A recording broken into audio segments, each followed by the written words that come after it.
Jordan Thomas plays a serious golf game. It's par for the course for this talented athlete who spent his childhood excelling at sports. Even on family vacations, Jordan would show off his fishing skills.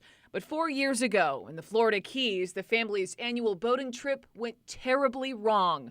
Just hours after these photos were taken, Jordan jumped in the ocean to test the waters. The wake pushed me behind the boat, and I remember just being underneath the boat and hearing the motor go. And I knew immediately what had happened. I looked down and my black fins were gone, and all I saw was just red, just everywhere. The boat's propellers slashing Jordan's legs. His parents, both doctors, had to act fast. They were 5 miles from shore. He had a lot of bleeding, of course, and we had to work quickly to control that. And so perhaps if you didn't have that experience as doctors, knowing how to stop the bleeding or lessen the bleeding, perhaps you would have lost him.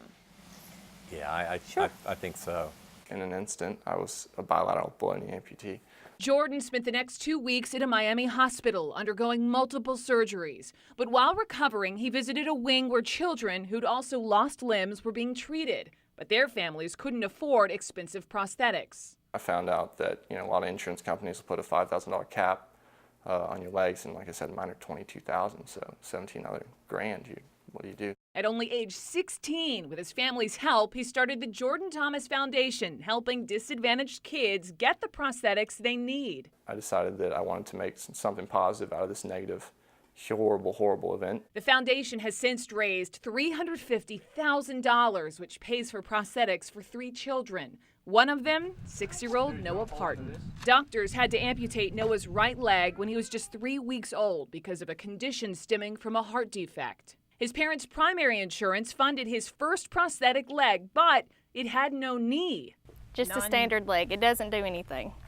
So it doesn't bend. Don't do nothing. That became difficult as Noah learned to walk. And since Noah was a growing boy, he needed more frequent upgrades that insurance just didn't cover. If the time limit isn't enough between, like when he needs one foot to another one, they don't want to pay for it. So Jordan's foundation did. You like the knee? Yeah. How's it work? Just like that? Yeah, and you can do this. Watch. Wow.